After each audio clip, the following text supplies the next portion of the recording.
10일 말씀, 우리 사무엘하 16장 1절부터 14절까지 말씀입니다. 우리 한 절씩 교독하겠습니다. 다윗이 마루턱을 조금 지나니 무비보셋의 종 시바가 안장 지은 두 나귀에 떡 200개와 건포도 100송이와 여름과일 100개와 포도주 한 가죽 부대를 싣고 다윗을 맞는지라. 이 시바에게 이르되 네가 무슨 뜻으로 이것을 가져왔느냐 하니 시바가 이르되 나귀는 왕의 가족들이 타게 하고 청년들이 먹게 하고 포도주는 들에서 피곤한 자들에게 마시게 하려 함이니이다. 왕이 이르되 내 주인의 아들이 어디 있느냐 하니 시바가 왕께 아뢰되 예루살렘에 있는데 그가 말하기를 이스라엘 족속이 오늘 내 아버지의 나라를 내게 돌리리라 하나이다 하는지라. 왕이 시바에게 이르되 내가 절하나이다. 내 주 왕이여 내가 왕 앞에서 은혜를 입게 하옵소서 하니라. 다윗 왕이 바후림에 이르매 거기서 사울의 친족 한 사람이 나오니 게라의 아들이요 이름은 시므이라. 그가 나오면서 계속 저주하고 또 다윗과 다윗 왕의 모든 신하들을 향하여 돌을 던지니 그때 모든 백성과 용사들은 다 왕의 좌우에 있었더라. 시므이가 저주하는 가운데 이와 같이 말하니라. 피를 흘린 자여 사악한 자여 가거라 가거라. 사울의 족속의 모든 피를 여호와께서 내게로 돌리셨도다. 그를 이어서 네가 왕이 되었으나 여호와께서 나라를 네 아들 압살롬의 손에 넘기셨도다. 보라 너는 피를 흘린 자이므로 화를 자초하였느니라 하는지라. 수르야의 아들 아비새가 왕께 여짜오되 이 죽은 개가 어찌 내 주 왕을 저주하리이까. 청하건대 내가 건너가서 그의 머리를 베게 하소서 하니 왕이 이르되 수르야의 아들들아 내가 너희와 무슨 상관이 있느냐.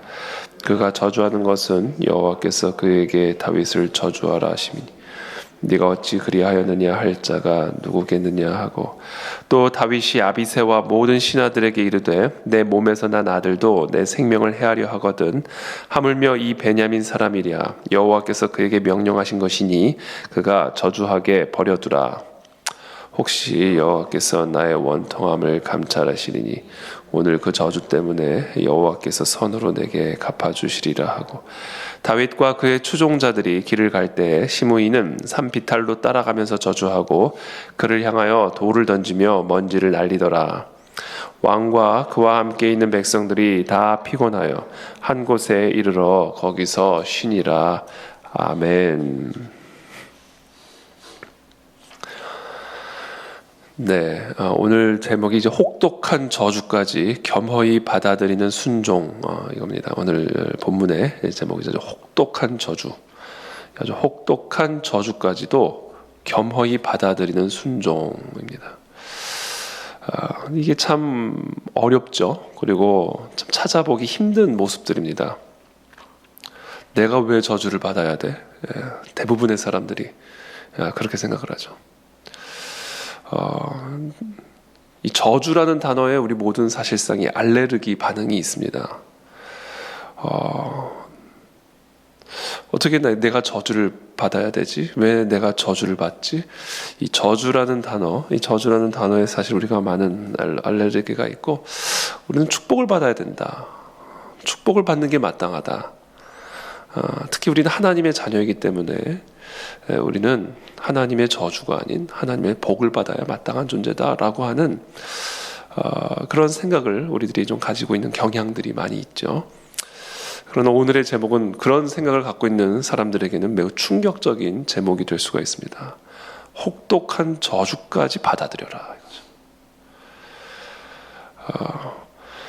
오늘 이 다윗 이야기입니다. 다윗은 하나님이 성경에서 어떻게 보면 가장 칭송하는 사람으로서 가장 높은 칭송을 받는 그런 영광을 누린 하나님의 종 다윗이죠. 내가 다윗 때문에 너희를 봐준다. 내가 다윗의 얼굴을 봐서 내가 다윗과 맺은 언약 때문에 내가 너희를 봐준다. 다윗의 길로 따라가면 복을 받고 다윗의 길을 떠나가면 저주를 받고, 그렇죠? 이 다윗 같은 존재가 없습니다, 성경에. 근데 여러분, 그런 다윗조차도 하나님의 혹독한 저주가 임했었다. 여러분, 그러니까 이 저주라는 단어, 제가 이제 안식월 전에 몇 주간 이제 저주에 대한 설교들을 쭉 했는데요. 이 저주라는 단어를 좀 우리가 좀 깊이 묵상할 필요가 있습니다. 과연 나는 저주를 받으면 안 되는 존재인가? 이 저주라는 개념, 사실은 성경의 가장 선명한 개념이죠. 이 부분에 대해서 우리는 앞으로도 계속해서 조금 더 깊이 묵상해 볼 필요가 있습니다. 오늘 저희가 조금 더 이 부분과 관련해서 좀 이야기를 나누고 싶은데요. 오늘 본문은 일단 이 무비보셋, 어떻게 보면 다윗의 큰 은덕을 입은 사울의 아들이죠. 이 무비보셋. 이 무비보셋의 종 시바가 지금 누구죠? 압살롬의 공격을 피해 지금 도망 다니고 있는 다윗에게 찾아와서 이제 과일과 뭐 포도주 한 가죽 부대를 가지고 이 왕에게 이제 헌물을 합니다. 이 시바가.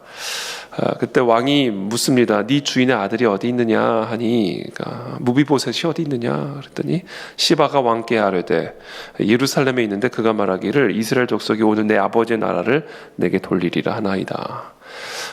반역했습니다. 거짓말이죠. 무비보셋이 당신이 예루살렘을 떠난 틈을 타서 이 나라를 자기에게 돌리겠다. 당신을 반역했습니다. 이렇게 얘기합니다. 그러자 왕이 시바에게 이릅니다. 무비보셋에게 있는 것이 다 네 것이니라. 그래서 이 다윗이 그 말을 듣고는 그 자리에서 내가 무비보셋에게 줬던 모든 것들을 내가 다 너에게 준다. 이렇게 이야기를 합니다. 그리고 나서 다윗 왕이 바후림에 이릅니다. 이 5절의 말씀이죠. 거기서 사울의 친족, 이제 사울은 이제 패족이죠. 사울이 죽음으로써 왕권이 이제 다윗에게 넘어갔기 때문에 이 사울의 가문은 사실은 패족입니다. 그러니 이 다윗에 대해서 어떤 감정을 가지고 있었겠어요? 얼마나 분노와 원망의 마음을 가지고 있었겠습니까? 근데 그 사울의 친족 중에 이제 시므이라고 하는 사람이 있었는데 이 다윗 왕이 바후림에 이르자 이 시므이가 나오면서 계속해서 다윗을 저주합니다. 저주하고 또 저주합니다. 그러면서 돌을 던집니다. 그러면서 7절에 보면 시므이가 다윗을 저주하면서 이렇게 말합니다. 피를 흘린 자여, 사악한 자여, 가거라 가거라. 사울의 족속의 모든 피를 여호와께서 네게로 돌리셨도다. 그를 이어서 네가 왕이 되었으나 여호와께서 나라를 네 아들 압살롬의 손에 넘기셨도다. 보라, 너는 피를 흘린 자이므로 화를 자초하였느니라 하는지라. 당신이 사울을 죽였고 사울의 가문에 피를 흘렸기 때문에 여호와께서 압살롬, 네 아들 압살롬을 일으켜서 너를 치게 만들었다. 너가 피를 흘린 자이기 때문에, 너가 사울의 가문을 무너뜨린 자이기 때문에 네가 스스로 화를 자초한 것이다. 네가 사울의 가문에 행한 죄로 말미암은 하나님의 심판과 저주가 압살롬의 손을 통해서 너에게 임한 것이다 라고 소리쳐 외치기 시작하는 것이죠. 우리 첫 번째, 여기서 제가 나누고 싶은 첫 번째 메시지가 있습니다. 이 누군가가 어려움을 당하게 되면 우리는 종종 그 사람의 죄 때문에 그런 화가 그 사람에게 임한 것이라고 쉽게 단정지어 생각하는 경향이 있습니다. 시므이가 지금 그런 태도를 보이고 있는 것이죠.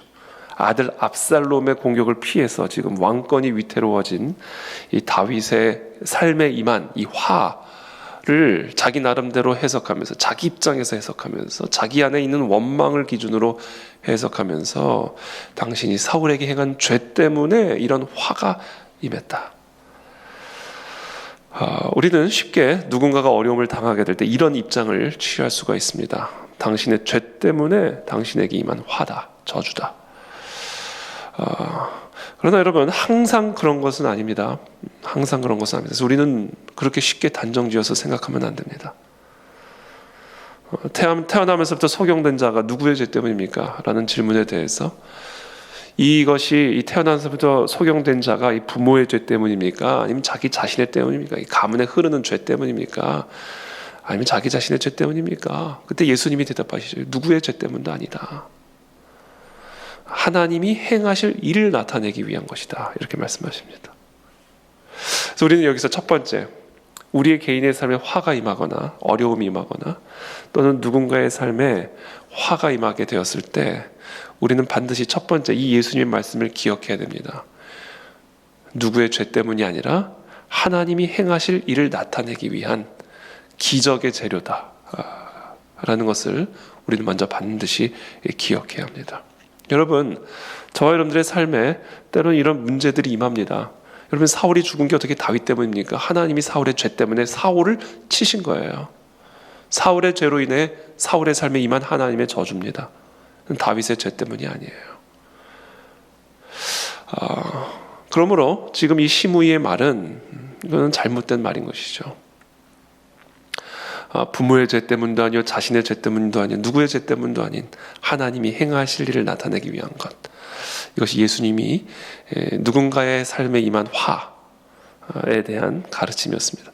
그러므로 여러분, 저와 여러분들의 삶에 좀 뜻밖의 어려움을 좀 당하셨거나 소위 말하는 이런 화를 경험하고 계시는 분들이 계신다면, 태어나면서부터 소경된 자와 같은 그런 문제를 태어나면서부터 안고 살아가는 분들이 있다면 우리는 반드시 기억해야 합니다. 그것은 하나님이 행하실 일을 나타내기 위한 것이다 라는 것을 여러분들이 굳게 붙잡게 되기를 축복합니다. 저와 여러분들의 삶에 있는 그 어려움, 저와 여러분들의 삶에 있는 화로 여겨지는 문제를 통해서 하나님은 하나님의 행하실 일들을 반드시 보여주실 것입니다. 그것을 믿고 우리는 무엇을 해야 된다? 기도의 자리로 나가야 된다. 그럼 문제는 기적의 재료입니다. 하나님을 믿는 하나님의 자녀들의 삶에 임하는 문제는요, 이건 무조건 기적의 재료입니다. 착즙기 있잖아요. 착즙기. 이 착즙기에 우리가 과일을 넣으면요, 주스가 나오잖아요. 아주 좋은 맛있는 주스가 나온단 말이죠. 하나님의 자녀들에게 문제가 들어가면요, 그냥 기적으로 나오는 거예요. 그건 하나님의 자녀이기 때문에 그래요. 흑암과 사망의 저주로부터 우리를 구원하여 하나님의 사랑의 자녀로 우리를 삼아주셨기 때문에 하나님의 사랑의 자녀에 들어가는 문제는요, 무조건 기적으로 나오게 되어 있습니다. 하나님이 행하실 일들로 나타나게 되어 있다라는 거예요. 그 문제가 영원히 해결되지 않을지 모릅니다. 그러나 여러분, 그 문제가 해결이 되든 문제가 해결이 되지 않든, 그 문제 자체가 사라지든 아니면 그 문제 자체가 태어나면서도 죽을 때까지 우리의 삶에 남아있든, 그 문제는요, 하나님이 행하실 일을 나타내는 하나님의 기적의 도구요 재료다라는 거예요. 그러므로 여러분, 그 문제 자체에 집중하지 마시고 그 문제를 통해서 하나님이 행하실 일들이 있음을 여러분 기억하시고 그 일들을 기대하시면서 하나님에게 매달리시기를 축복합니다. 그게 사도 바울의 간증이에요. 육체의 가시, 죽을 때까지 사도 바울은 이 육체의 가시로 고통을 당했습니다. 사람들은 비아냥거렸을지 모르죠. 네가 유대교를 배반하더니 하나님의 저주가 임한 것이다. 네가 율법을 폐하더니, 십자가 복음으로 율법을 폐하더니 하나님의 저주가 임한 것이다. 시므이가 다윗을 저주했듯 수많은 유대주의자들이, 율법주의자들이, 동료 바리새인들이 바울을 비아냥거리고 저주했을지 모르죠. 그러나 하나님은 완전히 다른 해석을 내놓습니다. 너의 약함이 곧 나의 능력이 임하기 위한 그릇이요 통로다라는 거예요. 죽을 때까지 이 육체의 가시는 사라지지 않았지만 죽을 때까지 그 육체의 가시를 통해서 하나님의 행하실 일들이 나타났다라는 것이죠. 이것을 저와 여러분들이 굳건하게 붙잡고 오늘도 우리의 삶의 문제 앞에서 하나님이 행하실 일들이 무엇인지를 가르쳐 주시기를 구하고 하나님이 행하실 일들을 경험하는 저와 여러분들이 되시기를 예수님의 이름으로 축복합니다. 그래서 저는요, 이번 안식월 동안 이 메시지를 참 많이 주셨어요. 기도하는 가운데. 하나님의 자녀에게 문제는 문제가 아닌 기적이다. 그래서 제가 앞으로는 이 문제를요, 무조건 기적의 재료로 반갑게 받아들이기로 제가 결단을 했습니다. 문제는 문제가 아니다. 왜? 난 하나님의 자녀니까. 문제는 오히려 하나님이 얼마나 위대하신지를 드러낼 수 있는 기회다. 하나님의 행하실 일들이 나타날 수 있는 기회다. 그래서 더 큰 간증거리가 나타날 수 있는 간증의 재료다. 문제가 나타나면 여러분 흥분하시길 축복합니다. 문제가 나타나면 하나님께 기뻐하고 감사하시길 축복합니다. 그 문제를 통해 하나님의 선명함이 평안할 때 볼 수 없었던 그 하나님의 선명함이, 모든 것이 안전하고 모든 것이 안정적이었을 때는 별로 드러나지 않았던 그 하나님의 손길이 문제를 통해서 강력하게 우리의 삶에 드러나게 될 것입니다. 그러므로 문제를 만났습니까? 기적의 기회, 간증의 기회로 삼으시기를 축복합니다. 두 번째, 문제를 만났을 때 우리가 취해야 할 중요한 태도가 있습니다. 우리의 삶에 화가 임했을 때 취해야 할 태도가 있습니다. 그것은 회개의 기회로 삼는 거예요. 누구의 죄 때문도 아니다, 부모의 죄 때문도 아니고 너의 죄 때문도 아니다 라고 말씀하셨지만, 죄 때문이 아니라고 말할 수 있는 사람이 있습니까? 우리는요, 그냥 오늘 길을 걷다가 벼락을 맞아 죽어도 할 말이 없는 사람들입니다. 우리 가운데 도대체 누가 내게 임한 화는 나의 죄 때문이 아닙니다 라고 말할 수 있는 사람이 도대체 누가 있어요? 하나님이 용서해 주셨고 은혜를 베풀어 주셨고 보고도 못 본 척 해주시고 하나님의 의의 기준에 도달하려고 해도 도달할 수 없는 우리들을 그냥 하나님의 의를 입혀주셨으니까 우리가 사는 거지, 도대체 내가 무슨 죄를 지었다고 나에게 이런 일이 임합니까? 라고 말할 수 있는 사람이 도대체 누가 있겠냐란 말이에요. 그래서 우리는 우리의 삶에 어떤 화가 임하거나 누군가의 삶에 화가 임했을 때 회개의 기회로 삼아야 합니다. 내 안에 혹시 내가 몰랐던 죄는 있지는 않은지, 아니면 내가 가볍게 여겼던 죄가 있지는 않은지. 실로암 망대가 무너져 내리면서 18명이라는 사람이 그 망대에 깔려 죽으니까 예수님께서 그 사건을 어떻게 해석해 주시냐면, 너희가 저 실로암 망대에 깔려 죽은 사람보다 죄를 덜 져서 깔려 죽지 않았다라고 생각해서는 안 된다. 너도 회개하지 않으면 저 사람들처럼 깔려 죽는다. 그러니까 그 실로암 망대에 깔려 죽은 사람이 그 사람들의 죄 때문에 죽었는지 안 죽었는지는 주님이 말씀하지 않으세요. 다만 뭐를 말씀하시냐면, 이런 어떤 화가 임한 사태를 통해서 회개의 기회로 삼으라는 거예요. 회개의 기회. 왜냐하면 우리는 죄 때문에 나는 이런 일을 당해서는 안 됩니다, 나는 죄가 없다라고 말할 수 있는 사람은 없기 때문에 회개의 기회로 삼으라. 그것이 두 번째입니다. 우리의 삶에 문제가 임하거나 우리의 삶에 화가 임했을 경우에 회개의 기회로 항상 삼게 되기를 축복합니다. 죄에 대해서 더 민감해지고 예민해질 수 있는 기회로 삼게 되기를 축복합니다. 하나님의 말씀 앞에서 나의 죄인됨을 더 선명하게 인정할 수 있는 기회로 삼을 수 있게 되기를 예수님의 이름으로 축복합니다.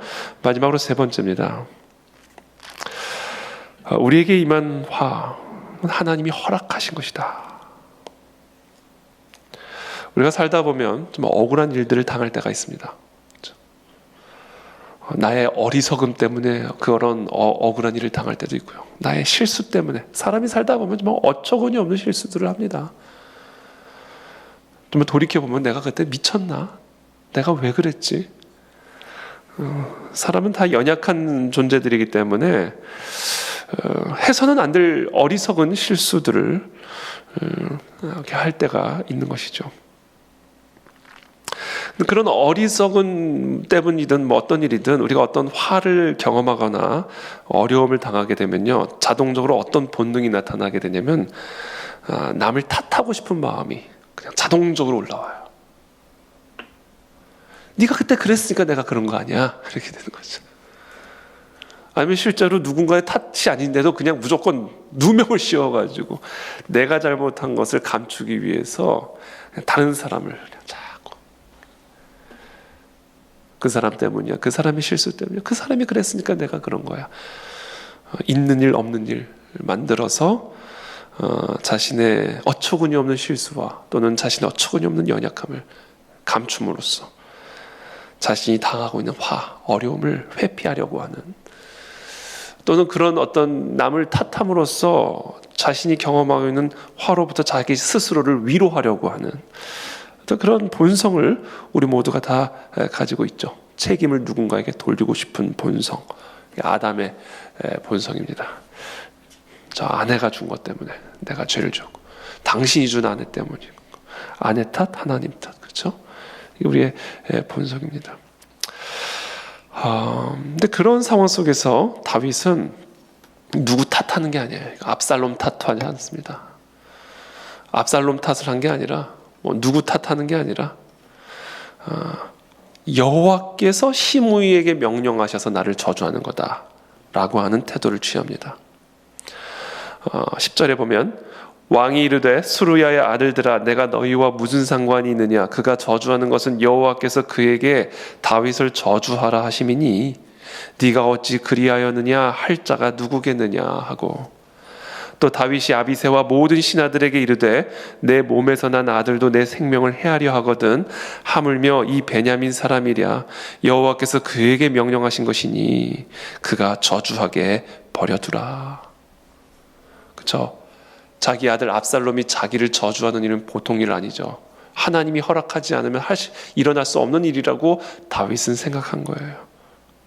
하물며 시므이가 나를 저주하는 것, 그것 역시 하나님이 허락하신 일이기 때문에 압살롬을 명령하여 시므이를 명령하여 다윗을 저주하라 명령하셨기 때문에 일어난 일이라고 다윗은 받아들이고 있는 거예요.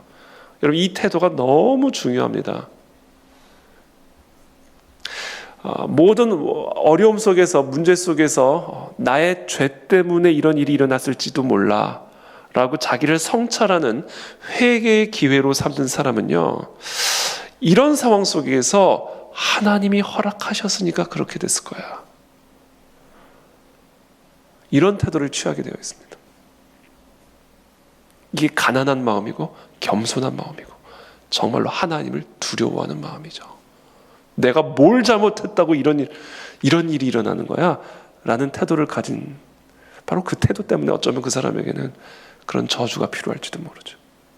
다윗은 압살롬을 통해서 자기에게 임한 저주, 시므이를 통해서 자기에게 임한 저주, 이건 하나님이 나를 저주하고 있는 것이다 라고 인정함으로써 시므이를 책망하지 못하게 하고 시므이를 공격하지 못하게 합니다. 대응하지 못하게 합니다. 그러면서 12절에 이렇게 말합니다. 혹시 여호와께서 나의 원통함을 감찰하시리니 오늘 그 저주 때문에 여호와께서 선으로 내게 갚아주시리라. 하나님이 보시기에 나를 정말로 불쌍히 여기셔서 내가 나의 죄를 자복하고 정말 하나님 앞에 죄를 뒤집어 쓰고 하나님 앞에 낮아진 나의 마음을 보시고는 혹시라도 하나님이 저 시므이의 저주 때문에 저 저주를 나에게 선으로 갚아주실지도 모르겠다라는 것을 기대하는 거예요. 이 마음입니다. 여러분, 이게 신앙인의 마음이고 이게 죄인의 마음이고 바로 이게 모든 죄로부터 죄 사함을 받은 은혜를 입은 자들의 마음 자세다라는 거예요. 여러분, 우리는 다 저주받은 존재들입니다. 우리의 죄 때문에 다 저주받은 존재들이에요. 근데 그 저주로 말미암아 오직 예수 그리스도의 은혜로 말미암아 구원을 입은 자들이죠. 우리의 원래는 저주받은 존재예요. 그러나 예수 그리스도의 은혜로 말미암아 하나님의 자녀가 되는 은혜를 입게 된 것이죠. 여전히 우리는 죄인이기 때문에 의인을 입었지만, 의롭다함을 입었지만, 그런 법적인 신분, 하나님의 자녀된 신분을 입었지만 그럼에도 불구하고 우리는 여전히 연약한 육신의 옷을 입고 죄의 본성을 가지고 살아가고 있는 존재들이기 때문에 우리는 날마다 우리의 삶에 임하는 시므이의 저주를 통하여 나 자신을 성찰하고 두렵고 떨림으로 하나님 보시기에 우리 자신을 성찰하고 그와 동시에 나의 모든 죄를 용서하신 십자가 복음의 은혜에 감격하여 하나님의 은혜에 우리의 삶을 온전히 의탁하는 자세로 살아가야 되지, 권리를 주장하는 자세로 살아가서는 안 된다. 그게 다윗의 마음이에요. 다윗의 마음. 혹시라도 여호와께서 저 시므이의 저 저주로 인한 나의 원통함을 보시고 혹시 저 저주 때문에 나에게 선으로 갚으실 줄 모르니 내버려둬라. 은혜의 기회로 삼고 있는 것이죠. 은혜의 기회. 하나님의 은혜를 입을 수 있는 기회로 삼는 거예요. 이 어려움을. 저는 오늘 이 세 가지 마음을 우리 모두가 함께 품고 나가게 되기를 바랍니다. 저와 여러분들의 삶에 문제가 있습니까? 어려움이 있습니까? 화가 임했습니까? 하나님의 심판, 저주일지도 모르는 그런 어려움들이 있습니까? 우리 첫 번째, 기적의 재료로 삼으십시오. 하나님의 자녀에게 문제는 문제가 아니라 기적의 기회입니다. 하나님께 감사하십시오. 두 번째, 회개의 기회로 삼으십시오. 우리는 하나님의 자녀된 신분을 얻었지만 그럼에도 불구하고 여전히 죄 가운데 거하는, 죄인의 본성을 가지고 살아가는 죄인이라는 사실을 기억하십시오. 하나님의 자녀이지만 동시에 우리는 여전히 죄인이라는 사실을 기억하십시오. 그러므로 마치 우리의 삶에 더 이상 죄의 문제가 없는 것처럼 생각하고 살아서는 안 됩니다. 날마다 죄 앞에 깨어 있어야 하고, 동시에 우리는 날마다 죄인이라는 사실을 인정함으로 항상 하나님 앞에 회개하는 가난한 심령을 가지고 살아가야 합니다. 마지막으로 세 번째, 우리에게 주어진 축복은 권리가 아니라 은혜입니다. 하나님의 아들 예수 그리스도께서 우리의 모든 죄를 십자가에서 대신 담당하셨기 때문에 우리에게 주어진 무조건적인 은혜지, 우리가 요구할 수 있는 권리는 하나도 없습니다. 하나님께서 저주하셔도 어쩔 수 없는 거예요. 그러나 하나님은 십자가에서 예수 그리스도에게 모든 저주를 감당시키시고 우리에게 하나님의 축복을 허락하여 주셨습니다. 그럼 우리는 우리의 삶에 어려움과 문제와 화를 당했을 때 가난하고 겸손한 마음으로 그것을 받아들이고, 하나님이 나의 원통함을 보시고 혹시라도 이 원통함을 선으로 갚아주실지 모른다라는 기대하는 은혜의 기회로 삼으실 수 있게 되기를 바랍니다. 하나님, 내게 은혜를 베풀어 주십시오. 이 자세로 나가시기를 바랍니다. 하나님, 나를 불쌍히 여기셔서 나를 감찰하셔서 나에게 은혜를 베풀어 주십시오. 십자가의 은혜가 아니고서는 하나님, 나는 아무것도 아닙니다. 십자가 복음의 은혜가 아니면 나는 저주받아도 할 말이 없는 죄인입니다. 그러나 하나님, 나를 불쌍히 여기셔서 오늘 나에게 은혜를 베푸셔서 이 모든 원통함을 선으로 바꾸어 주시옵소서. 정말로 가난하고 가난한 마음으로 제가 십자가의 복음의 은혜를 붙들고 나아가는 저와 여러분들이 되시기를 예수님의 이름으로 축복합니다. 자, 기도하겠습니다. 하나님, 우리는 다 죄인입니다. 정말 저주를 받아 영원한 지옥에 들어가 마땅한 죄인들입니다. 그와 같은 죄인들을 십자가의 대속의 은혜로 말미암아 하나님의 자녀가 되게 하여 주셨습니다. 하나님, 우리가 하나님의 자녀로 살아가지만 여전히 우리는 죄 가운데 거하는 죄인들임을 기억하게 도와주시고, 우리의 삶에 경험하게 되는 다양한 종류의 화를 통하여 우리 자신을 성찰하며 하나님 보시기에 합당치 못한 부분들을 회개하며 나아갈 수 있는 그런 가난한 심령의 소유자들이 다 될 수 있도록 은혜를 베풀어 주시옵소서. 그래서 오늘도 우리가 십자가 복음의 은혜만을 붙들고 나갑니다. 하나님, 이 불쌍한 부족한 원통한 저희들을 불쌍히 여겨 주셔서 은혜를 베풀어 주시옵소서라고 고백하고 기도하며 십자가만을 의지하며 나아가는 우리 모두가 되게 도와 주시옵소서. 그리하여 하나님, 우리의 삶에 들어오는 모든 문제들이 기적으로 변화되어지고 우리의 삶에 임하는 모든 어려움들이 하나님이 행하시는 일들로 나타나는 놀라운 축복을 경험하고 누리는 하나님의 자녀들 다 될 수 있도록 역사하여 주시옵소서. 감사하며 예수님의 이름으로 축복하며 기도합니다. 아멘.